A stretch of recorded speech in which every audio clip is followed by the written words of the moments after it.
आणि आता आपल्या चर्चेकडे वळूया। राज्यातल्या राजकारण्यांना काय नेमकं झालंय काय, ज्यांची जीभ खरं तर जनतेच्या प्रश्नावर तलवारीसारखी चालली पाहिजे अशी अपेक्षा आपल्या सगळ्यांचीच असते, त्यांची जीभ विरोधकांवर टीका करताना शेणावर घसरल्यासारखी सुटते आणि आपण काय बोलतोय याचा धरबंद सुद्धा राहत नाही। दुर्दैवाने आपल्याला वारंवार याची चर्चा करावी लागते, कारण या वाचाळवीरांवर त्यांचे पक्षातले श्रेष्ठ ही काहीच कारवाई करत नाहीयेत। आज चर्चा करायला निमित्त ठरलंय ते भाजपचे आमदार गोपीचंद पडळकर यांनी राष्ट्रवादी शरद पवार पक्षाचे नेते जयंत पाटील यांच्या वडिलांचा उल्लेख करून केलेलं अश्लाघ्य विधान। बोलताना समोरच्या गर्दीच्या टाळ्या घेण्यासाठी आपण काय बोलतोय याचं भान पडळकरांकडून खरं तर वारंवार सुटतं, पण हे वारंवार होतं कारण आजवर त्यांच्या अशा एकाही विधानावर पक्षाकडून कठोर कारवाई झालेली दिसत नाहीये। पडळकरांवर का कारवाई होत नाही? पडळकर यांच्या मागे जातीय समीकरणं जोडलेली आहेत हे राजकारण कळणाऱ्यांना वेगळं सांगायची गरज नाहीये। त्यामुळे भाजपची ती अपरिहार्यता आहे का? केवळ भाजपच नाही तर वाचाळवीर अगदी सगळ्या पक्षांमध्ये आहेत। हे वाचाळवीर या पक्षांचे अघोषित भोंगे बनतायत का? अशा अर्वाच्य भाषा असलेल्यांच्या हातात महाराष्ट्र सांभाळायची ताकद आहे का? आणि उत्तर नाही असेल तर अशांना आपण मोठं का करतोय? हाच आपला आजचा चर्चेचा विषय। राजाराम पाटलांनी काढलेली अवलाद मला अजिबात वाटत नाही काहीतरी गडबड असणार आहे।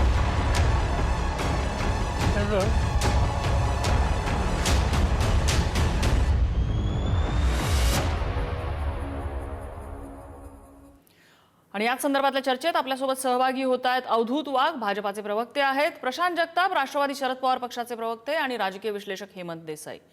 आपण चर्चेला सुरुवात करण्यापूर्वी हे वादग्रस्त वक्तव्य नेमकं काय होतं ते ऐकूया। गोपीचंद पडळकरनं कुठल्या व्यापाऱ्याकडून वर्गणी घेतली का? त्यामधला एखादा व्यापारी घ्या आणि त्याच्यावरती खंडणीचा गुन्हा दाखल करा। अरे जयंत पाटला, तुझ्यासारखा भिकारी अवलाद गोपीचंद पडळकरची नाही। माझ्या ती धमक आहे कार्यक्रम करायची, तुझ्यासारखी ती अवलाद नाही। तू राजाराम पाटलांनी काढलेली अवलाद मला अजिबात वाटत नाही काहीतरी गडबड असणार आहे। एवढ्या खालच्या लेवलला आता माझा दांडियाचा कार्यक्रम आहे गरबाचा, ये माणसं पाठव, डोळं तिपून जातील तुझं कार्यक्रम बघताना। पवारांनी माननीय देवाभाऊंच्या मातोश्रींच्या वरती जेव्हा खालच्या लेवलला जाऊन टीका केली तेव्हा फोन केलता का? मी तर काय मीडियामध्ये बघितलं नाही। नंतर देशाचे पंतप्रधान जागतिक नेते माननीय नरेंद्र मोदी साहेबांच्या मातोश्रीवरती AI च्या माध्यमातून एक चुकीचा व्हिडिओ तयार केला तेव्हा पवारांनी माननीय मोदी साहेबांना फोन करून निषेध वगैरे व्यक्त केला का? हे जरा मला कुठं मीडियात असलं तर दाखवा, मग मी या विषयावरती नंतर बोलतो। उद्या आपल्या वक्तव्याचा राज्यभर निषेध होत आहे। चला उद्या मी बोलेन या विषयावर नंतर। कुणाची कशासाठी असं वक्तव्य केलं मी बोलतो याच्यावर नंतर। गोपीचंद पडळकर यांच्याशी मी बोललेलो आहे, त्यांनाही मी सांगितलेलं आहे आपल्या बोलण्याचा नेमका काय अर्थ निघेल हे ते लक्षात घेत नाहीत आणि म्हणून मी त्यांना हे सांगितलेलं आहे की हे लक्षात घेऊनच आपण ॲग्रेशन ठेवलं पाहिजे। तुम्हाला भविष्यात चांगला नेता म्हणून मोठी संधी आहे, त्याच्यामुळे तुम्ही आपण बोलत असताना त्याचे काय अर्थ निघतील अशा प्रकारचा विचार केला पाहिजे, हा सल्ला मी त्यांना दिला आहे। आणि सुरुवातीला मी अर्थातच अवधूत वाघ यांच्याकडे जाणार आहे। अवधूत वाघजी, पडळकरांचं वक्तव्य आपण ऐकलं, पडळकरांनी त्यावर दिलेलं स्पष्टीकरण ऐकलं। त्यांनी सांगितलेले मुद्दे योग्य आहेत की इतर पक्ष सुद्धा टीका करतात, त्यावेळेला शरद पवार निषेधाचा फोन का करत नाहीत? पण म्हणून त्यांच्या वक्तव्याची वकिली नाही ना होऊ शकत। आणि देवेंद्र फडणवीसांची त्यावर प्रतिक्रिया काय येते की मी फोन करून त्यांना समज दिलेली आहे। वारंवार त्यांची वक्तव्य होतात, म्हणजे मी अशी किमान 10 वक्तव्यांचे रेफरन्स त्यांच्या देऊ शकेन ज्याच्यावरती आक्षेप घेतला जाऊ शकतो। अशा वक्तव्यानंतर सुद्धा त्यांना जर फोन देऊन 10 वेळा समज देऊन त्यांना कळत नसेल तर कठोर कारवाई नको का व्हायला त्यांच्यावरती?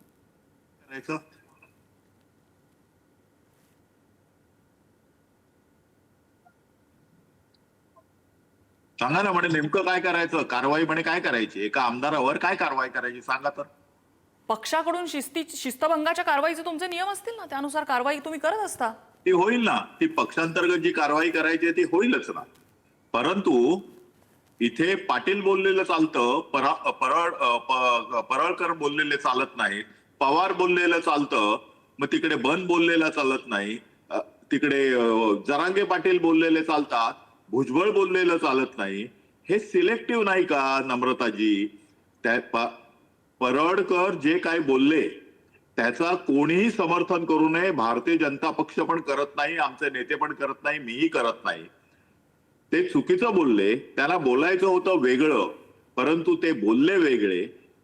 ही एक आपण ज्याप्रमाणे ठाकरे स्टाईल आहे त्याप्रमाणे ही पडळकरी स्टाईल असं पण म्हणायला होतो. ठाकरी भाषा तशी पडळकरी भाषा असं पण आपण बोलू शकतो. परंतु ते जे बोलले त्याचा आम्ही स्वीकार करत नाही, भारतीय जनता पक्ष ते एक्सेप्ट करत नाही आणि त्यामुळे त्यांना जी समज द्यायची आहे ती आमच्या भारतीय जनता पक्षाच्या सर्वोच्च नेतृत्वाने महाराष्ट्राच्या त्यांना दिलेली आहे. आदरणीय मुख्यमंत्र्यांनी त्यांना दिलेली आहे. अपेक्षा करूया की याच्या पुढे ती अशा प्रकारची भाषा, अॅग्रेशन चांगलंच आहे, अॅग्रेशन झालंच पाहिजे. आणि पडळकर अॅग्रेसिव्ह आहेत, ते बोलतात आहेत.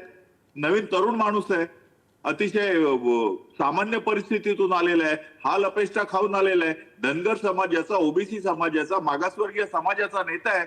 त्याच्या तोंडातून काय प्लस मायनस होत आहे त्याच्यामध्ये प्रत्यक्ष शरद पवारांनी फोन करायचा एवढं काय मोठं आहे, एवढं का लागलं?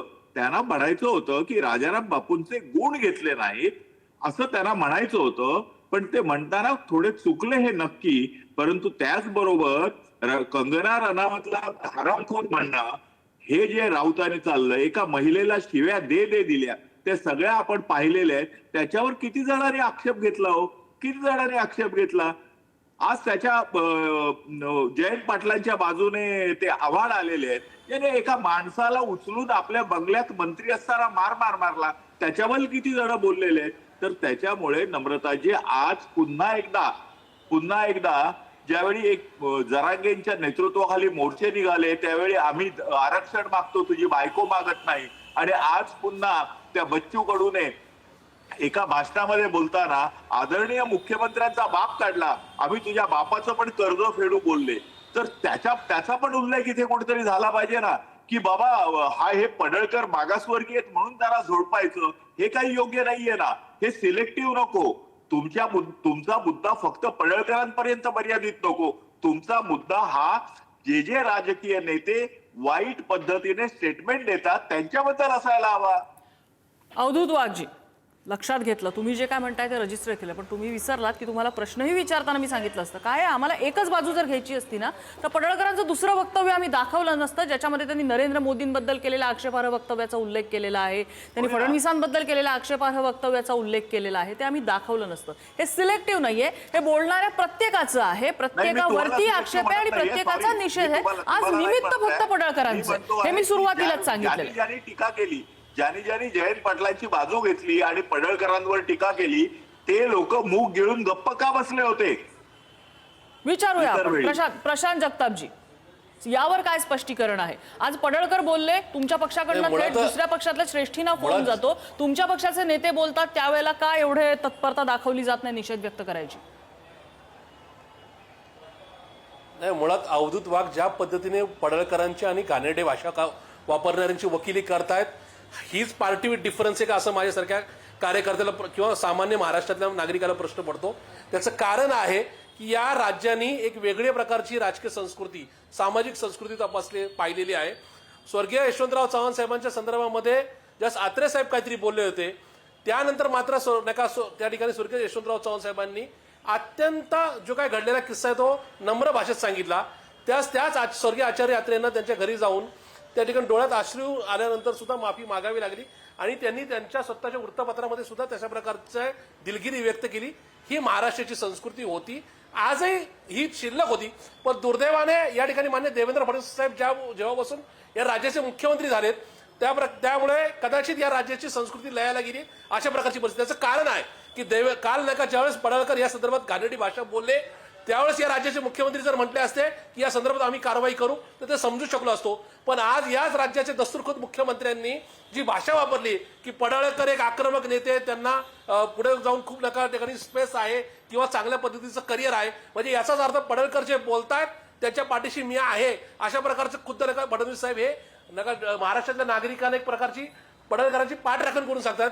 हे मात्र दुर्दैव. आणि राहिला विषय, आज अवधूतजी वाघ म्हणतात की शब्दात काय फरक झाला. तुमच्या आमच्या बहिणींना जर असं कोणी बोललं तर तुम्ही हीच भाषा परत चॅनलवर वापरणार का की शब्दामध्ये फरक झाला?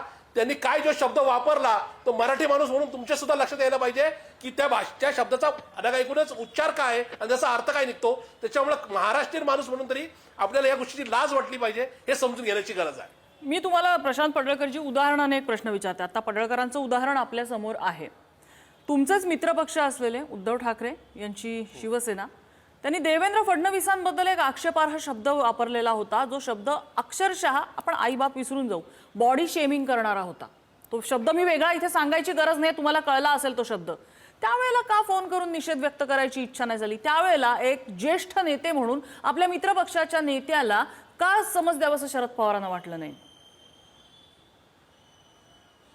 हे बघा, मागच्या काळात ज्या ज्या वेळेस मान्य देवेंद्र फडणवीस साहेब असतील, मान्य नरेंद्रजी मोदी असतील किंवा मान्य अमित शाह किंवा भाजपचे इतर कुठल्याही पक्षाचे नेते ज्यांच्या बाबतीत माझ्या पक्षाकडून नाही पण इतर कुठल्याही पक्षाकडून काही चुकीची टिप्पणी झाली तर पवार साहेबांनी किंवा माझ्या पक्षाने त्या संदर्भामध्ये कधीच कुठली पाठराखण केली नाही. हा पहिला भाग.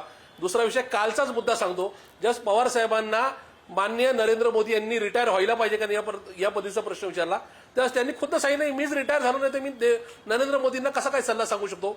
त्याच्यामुळं तेवढं राजकीय ज्ञान तशा प्रकारची प्रकल्पता इथे आहे. माझं स्वतःचं असं म्हणणं आहे की माझा पक्ष असेल, महाविकास आघाडीतला काँग्रेस असेल किंवा उद्धवजींची शिवसेना असेल किंवा कुठलाही राजकीय पक्ष असेल, कृपया त्यांनी महाराष्ट्राचा तमाशा थांबवावा. त्यांनी कुठल्याच म्हणजे सत्ताधारी पक्षात किंवा राज्यातल्या आमच्या विरोधी पक्षातल्या नेत्यांनी सुद्धा कमरेच्या खालची भाषा करू नये.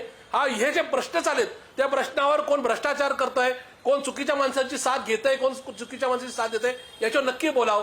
पण ही जी काही महाराष्ट्राची संस्कृती लयला चालली आहे ती थांबवली पाहिजे. महाराष्ट्रातल्या राजकीय संस्कृती अशी कधी नव्हती, दुर्दैवाने ती आता होतीये आणि त्याच्यामध्ये मोठे मोठे नेते या ठिकाणी कारवाई करण्याच्या ऐवजी पाठराखण करतायत. हे सगळं त्याच्यामधलं दुर्दैव आहे. नाही, तुम्ही हा शब्द जो वापरलात ना, तमाशा, हेमंत देसाई, हा अक्षरशः राजकीय तमाशा चाललेला आहे, गोंधळ चाललेला आहे. कशामुळे हे होत असावं? आणि हे असे आक्षेपार्ह वक्तव्य करणारे, आपण काय म्हणतो, टॅब्लॉइड्स कसे असे पॉप्युलिस्टिक बातम्या देतात आणि मोठ्या होतात, तसं पॉप्युलिस्टिक वक्तव्य करून मोठे होणारे नेते हे राजकीय पक्षांचे भोंगे बनत चाललेत का? म्हणजे मुख्यमंत्री आपण जर बघितलं तर गेल्या एक 5-6 वर्षामध्ये हे फार वाढलेले आहे. त्याच्या अगोदर अजिबात नव्हतं असं नाही. मला आठवते की अंतुले मुख्यमंत्री असताना त्यांनी यशवंतरावांच्या बद्दल कलंक असा शब्द वापरला, तेव्हा महाराष्ट्रामधनं त्याचा निषेध झाला. हो. पण खुद्द यशवंतरावांनी किंवा अगदी काँग्रेसमधल्या नेत्यांनी अंतुल्यांबद्दल किंवा विरोधी पक्षाने अंतुल्यांबद्दल अशा प्रकारचे उद्गार त्यावेळी काढले नाही. म्हणजे तेव्हा बऱ्यापैकी एक हे होतं, म्हणजे आमच्या नेत्यांनी किंवा कार्यकर्त्यांनी काही चूक केली तर मग आम्ही त्याला समज देऊ, पण मग त्यांचं काय असंही कोणी बोलत नव्हतं. ते आज अशी गोष्ट आहे की इतकी वॉट अबाउट आहे आता की आमच्या याचं गेलं मग त्यावेळी तुम्ही कुठं होता, त्यावेळी का नाही बोललात, या पद्धतीची चर्चा होते. माझं म्हणणं पहिल्यांदी गोष्ट, सगळे जे नेते आहेत आपल्याकडे बघा, शरद पवार असतील, देवेंद्र फडणवीस असतील, अजितदादा असतील, काही अपवाद जर वगळले काही, हे सुसंस्कृत नेते आहेत. आजही आपल्याकडे सुसंस्कृत नेते आहेत. उद्धव ठाकरे ही सुसंस्कृत नेते आहेत. काही वेळा त्यांनी चुकीचे शब्दप्रयोग वापरले होते फडणवीसांबद्दल, ते चूकच होते, मी चूकच म्हणणार. संजय राऊत काही पत्रकारांच्या समोर थुंकले होते, ते चूक होतं, त्याबद्दल मी चूकच म्हणणार. मुद्दा असा, मी तुम्हाला एक उदाहरण देतो की वसंतराव नाईकांच्या विरोधात एक अविश्वासाचा ठराव आला होता आणि त्यावेळी बापूसाहेब काळजात हे नुकतेच विधानसभेत दाखल झाले होते आणि केशवराव सोनावणे म्हणून पूर्वीचे एक मंत्री होते, त्यांच्या विरोधात ते जिंकले होते आणि त्यामुळे ते उत्साहाने बोलत होते. त्या यवतमध्ये एक जमीन खरेदी वत्सलाबाई नाईकांच्या नावाने झाली होती, त्याबद्दल काही प्रकरण होतं. तेव्हा तावातावाने बोलताना बापूसाहेब उत्साहाने काही चुकीचं बोलले, छद्मीपणाने बोलले, व्यक्तिगत बोलले आणि वसंतराव नाईकांनी त्या क्षणी थोडासा राग आला आणि तेही काही अशा प्रकारचं बोलले. हे सगळं झालं, अविश्वास ठराव नामंजूर झाला. त्यानंतर वसंतरावांनी एक माणूस पाठवला आणि त्यांना बोलावून घेतलं बापूसाहेबांनी. ते म्हणाले की काही हरकत नाही, म्हणजे तुम्ही उत्साहाच्या बाजूला बोलाल, पण मी चुकीचं बोललो, मी असं बोलायला नको होतं असं मुख्यमंत्री स्वतः म्हणाला आणि म्हणे हे झालं गेलं विसरून जा, तुम्हाला खूप चांगलं भविष्य आहे असं ते म्हणाले. हा जो काही भाग आहे ना तो सुसंस्कृतपणाचा. किंवा वसंतदादा पाटील यांच्याबद्दल मी एक उदाहरण सांगतो तुम्हाला की DY पाटील हे जे शिक्षण सम्राट ज्याला म्हणतो, ते राजाराम बापूंच्या गोतावळ्यात किंवा त्यांच्या गटात होते. पण ज्यावेळी वसंतदादा मुख्यमंत्री झाले आणि त्यांनी नवीन धोरण आणलं शिक्षण संस्थांचं, तेव्हा DY पाटील त्यांच्याकडे गेले, मागणी संस्था आम्हाला सुरू करायचे. तेव्हा त्यांनी तात्काळ ती दिली की तू माझ्या विरोधी पक्षाच्या गटात, विरोधकाच्या गटात होतात म्हणून मी तुझं काम करणार नाही असं नव्हतं. आणि त्या पक्षाचे लोक त्या पद्धतीची समज देत होते. मी उदाहरण सांगतो की शरद पवार हे अमोल मिटकरी आहेत, त्यांनी काहीही कारण नसताना अचानकपणे एक ब्राह्मण समाजाच्या विरोधात वक्तव्य केलं 1 वर्षापूर्वी. त्यावेळी मी एक पोस्ट लिहिली होती की काही कारण ब्राह्मण्याबद्दल तुम्ही विरोध करा त्याचं उच्चवर्णीय संस्कृतीबद्दल, पण आता काही विदाऊट एनी प्रोव्होकेशन का तुम्ही हे करताय. शरद पवारांनी दखल घेतली, अमोल मिटकरींना कान उघडणी केली, त्यांची एक सभा एक मिटिंग घेतली होती पुण्यामध्ये या संदर्भात सगळ्या संबंधित संघटनांची. ही त्यांनी करेक्टिव्ह स्टेप घेतली आहे. शरद पवारांबद्दल सुद्धा गोपीचंद पडळकर वारंवार बोलले, आता अलीकडे सुद्धा बोलले होते हो. किंवा पवार घराण्याच्या फॅमिलीमध्ये कसे कसे वेगवेगळ्या प्रकारचे लोक आहेत याचं टिंगल वजा ते बोलले होते. पण शरद पवार स्वतः कधीही त्याच्या उत्तर देण्याच्या भानगडीत पडले नाही. आज ते बोलले की हे अति झाले आता, की अजितदादांबद्दल सुद्धा लांडग्याचं पिल्लू वगैरे त्यांनी उद्गार काढले होते.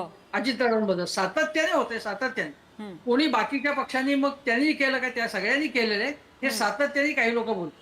उदाहरणार्थ नाव घेऊन बोलायचं तर गुणवंत सदावर्ते हे सातत्याने शरद पवारांबद्दल बोलतात.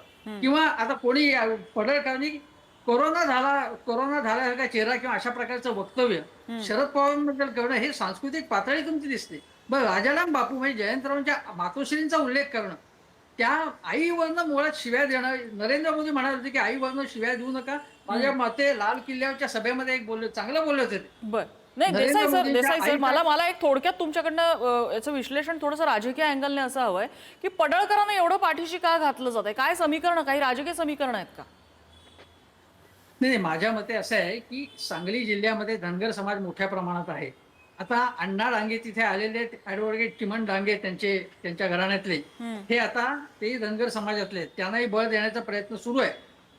त्यामुळे जास्त हे कदाचित त्यांचं स्थान तिथे गळमळीत होईल की काय त्यांना असं वाटत, असं मला माहित नाही. पण गोपीचंद पडळकरांना, पवार ही भाजपच्या दृष्टीने एक मोठी शक्ती आहे आणि मग गोपीचंद पडळकर सातारने बारामतीमधनं उभे सुद्धा होते. अजितदादांनी त्यांच्याबद्दल काही वक्तव्य केलं होतं त्यावेळी, त्यांचा दारुण पराभव झाला होता तेव्हा शरद पवार यांच्याबद्दल सदाभाऊ खोत बोलत असतात पवारांबद्दल की काही माणसं मुद्दामून त्यांना बळ दिलं जातं असा संशय यावा अशी परिस्थिती. गुणवंत सदावर्ते सतत एक वयोवृद्ध नेता म्हणून शरद पवारांचा उल्लेख करतात. माझ्या मते मी एकच मुद्दा सांगतो महत्वाचा, पक्ष कुठलाही असो, आता या सगळ्या पक्षाच्या नेत्यांनी एकत्र येऊन एक याला म्हणतो की एक कोड ऑफ कंडक्ट त्यांनी ठरवला पाहिजे, एक स्वतःचा डेकोरम ठरवला पाहिजे. कारण सर्वसामान्यांमधनं ज्या वेळेला हे अशी वक्तव्य येत आहेत तेव्हा सर्वसामान्यांसमोर या आब जो त्यांचा असतो राजकीय पक्षांचा, त्याच्या अक्षरशः चिंधड्या उडालेल्या असतात. मग तुम्हाला रिस्पेक्ट कुठल्या वजनानं, कुठल्या तराजूतनं द्यायचं आहे? अवधूत वाघजी, हाच प्रश्न असतो. गोपीचंद पडळकरांसारखे नेते, सदाभाऊ खोत यांच्यासारखे नेते आक्षेपार्ह वक्तव्य वारंवार येत असतात आणि बोट असं दाखवलं जात आहे की त्यांच्या मागची राजकीय समीकरणं आहेत, त्यामुळे ही अपरिहार्यता आहे तुमच्यासारख्या पक्षांची. मी फक्त तुमच्या पक्षाची म्हणत नाही, तुमच्यासारख्या सगळ्याच पक्षांची. आणि दुसरी गोष्ट अशी आहे की तुम्ही आता पुन्हा मगाशी मी म्हणतो की हा जो विषय आहे हा ब्रॉड आहे. पडळकरांनी जे वक्तव्य केलं त्याचा कोणीही समर्थन करू शकत नाहीये आणि ते निंदनीयच आहे. परंतु हे असताना तुम्हाला एक फक्त आठवण करून देतो, ज्यावेळी एकत्रित राष्ट्रवादी काँग्रेस होती त्यावेळी एका जाहीर सभेमध्ये राष्ट्रवादीमध्ये नवीनच एखादं मोठंसं पद मिळालेली एक तरुणी ती स्टेजवर अजितदादा समोर बसलेले असताना तिने माननीय पंतप्रधानांच्या विरोधामध्ये अतिशय टोकाची टीका केली. ती टीका केल्यानंतर ज्यावेळी अजितदादा उठले आणि अजितदादा बोलले त्यावेळी अजितदादाने भर सभेमध्ये हजारो लोकांसमोर तिची कान उघडणी केली.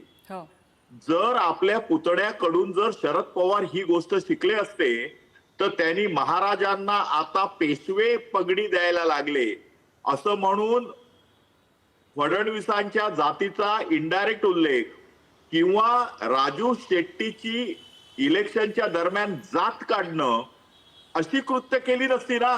एके ठिकाणी तुम्ही एखाद्या व्यक्तीचा बाप काढला म्हणून तुम्ही आज डिबेट घेताय, तिकडे तर अख्ख्या संपूर्ण जाती समुदायाला अनुल्लेखाने आणि कधीतरी वाईट पद्धतीने बोलणं हे शरद पवारांना शोभतं का? त्याच्याबद्दल कोणी कधी काय बोललंय का? म्हणजे शरद पवार बोलतात ते सगळंच योग्य असतं तर शरद पवारांना आतापर्यंत त्यांच्या पक्षाला 100हून जास्त कधी आमदार मिळाले असते, ते कधीच झाले नाहीत. तर त्याच्यामुळे शरद पवार जे बोलतात ते महाराष्ट्रातल्या लोकांना काय पटतं असं नाही. ठीक. आणि शरद पवारांना सुद्धा चुकीचं बोलण्याची आणि कुठंतरी ज्याला आपण म्हणतो ना काडी करण्याची सवय आहे हे आता महाराष्ट्राला माहिती आहे. पुन्हा एकदा सांगतो, पडळकर बोलले ते चुकीचंच आहे नम्रताजी. हो. आणि पडळकरांनी जे शब्द वापरलेले आहेत, जो बाप काढलेला आहे आणि तुम्ही काय राजाराम बापूंची औलाद वगैरे याचा डायरेक्ट लिंक जयंत पाटलांच्या आईशी लागतं, ते अतिशय खेदजनक आहे. अगदी. तर त्याच्यामुळे अशा वक्तव्यांचा निषेधच झाला पाहिजे. तुमचं स्वागत आहे की तुम्ही निषेध करताय, मात्र वारंवार हे होत असताना त्याच्यावरती अंकुश लागत नाहीये. हे दुर्दैव आहे. आम्ही ऐकून घ्यायचं असं तर होणार नाहीये. आम्ही पार्टी विथ डिफरन्स आहोत म्हणून आम्ही सौजन्य दाखवायचं आणि तुम्हाला पार्टी विथ प्रेफरन्स कोण देणार नाहीये. तुम्ही पार्टी विथ प्रेफरन्स आणि आम्ही पार्टी. माझी वेळ संपत आली. मला प्रशांत जगतापांची पण कमेंट घ्यायची. प्रशांत जगतापजी, सगळेच पक्ष एकाच तराजूमध्ये बसलेले आहेत, तुम्ही काही वेगळे नाही आहेत. उदाहरणं आपल्याच चर्चेमध्ये समोर आलेली. नाही, मुळात विषय असा आहे, मी अवधूत वाघांना पुन्हा एकदा सांगू इच्छितो, कृपया करून माननीय पवार साहेबांची मागची 68 वर्षातली भाषणं तपासा. कमरेखालचे वार कधी केले नाहीत. सिम्बॉलिक म्हणून कुठे ठिकाणी भाषणामध्ये कुणाला चिमटा काढायचा असेल तिथपर्यंत ठीक आहे. आणि बाकीच्या ठिकाणी मंत्र्यांनी चुकीचे स्टेटमेंट केले त्यावेळेस त्यांनी खुलेपणाने येऊन या ठिकाणी कान टोचलेले आहेत. पण या ठिकाणी सिम्बॉलिक चिमटे जर जातीवाचक असतील तर तसं कसं काय? मी तुम्हाला शेकडो तर जातीवाचक चिमटे पवार साहेबांनी कधी दिले नाही.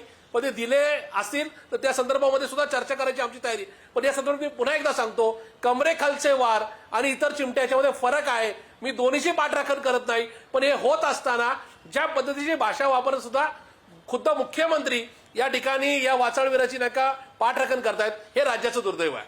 बरं, मला अगदी शेवटची कमेंट हवी आहे. देसाई सर, अगदी थोडक्यात, माझ्याकडे 30 सेकंद आहेत. महाराष्ट्राला हे सगळे प्रकार कसे थांबवता येतील? नाही, मला असं वाटतं की लोकांनीच त्याच्याबद्दल आता अधिकाधिक सोशल मीडियावरनं किंवा अशा प्रकारे व्यक्त झालं पाहिजे. आणि जी माणसं सातत्याने अशा प्रकारचं राजकारण किंवा अशा प्रकारचे वक्तव्य करत असतील त्यांना त्या पक्षाला सरळ सरळ मोठ्या प्रमाणामध्ये मेसेजेस पाठवा, पत्र पाठवा की हे नेत्यांचं आम्हाला मान्य नाहीये, तुम्ही शिस्तभंगाची कारवाई म्हणून जाहीरपणे त्यांना समज देण्याच्या पलीकडे पक्षामधलं त्यांचं स्थान जे आहे ते त्याच्यावर जर संक्रांत आली तर लोक म्हणतील की ठीक आहे बाबा, की हा पक्ष याच्याबाबत तडजोड करत नाही, काही तत्वांबाबत तडजोड करता कामा नये, मतं बाजूला गेली. आता धनगर समाजाची मतं हा महत्वाचा होतं. धनगर समाजाची मतं त्यांना मिळणारच आहेत. मग गोपीचंद पडळकर काय वाटेल ते भरवले तरी त्यांना प्रोटेक्शन मिळावे का? किंवा अन्य पक्षाबद्दल हेच म्हणतो. नितेश राणे वारंवार मुख्य म्हणजे धर्मवाद, धार्मिक विद्वेष वाढवत आहेत. त्यांना काही कुठल्याही प्रकारे समज दिली जात नाही. समज देऊन सुद्धा ते परत परत आहेत.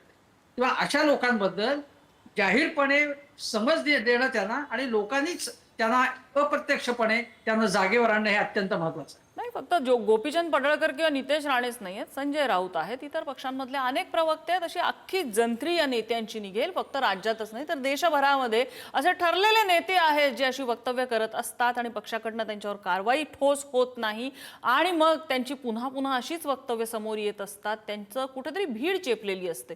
पण हे सगळं महाराष्ट्राला कुठे घेऊन चाललेलं आहे? राजकारण म्हटलं की टीका टिप्पणी ही येतेच, मात्र बिलो द बेल्ट ज्या वेळेला ही टीका होत असते त्यावेळेला ह्या राजकीय नेत्यांच्या भोवती एक आदराचं, लाखो करोडो लोकांनी निवडून दिलेला नेता म्हणून जे आदराचं एक वलय असतं ते वलय खळकन फुटत असतं आणि मग ते बनचुके बनलेले असतात लोकांच्या नजरेमध्ये. आणि मग तो आदर सुद्धा टेंटेड आहे का याचा विचार या नेत्यांनी करायला हवा. या चर्चेसाठी सगळ्यांनी वेळ दिला, सगळ्यांचे आभार. आजचा धुळा इथेच थांबतोय.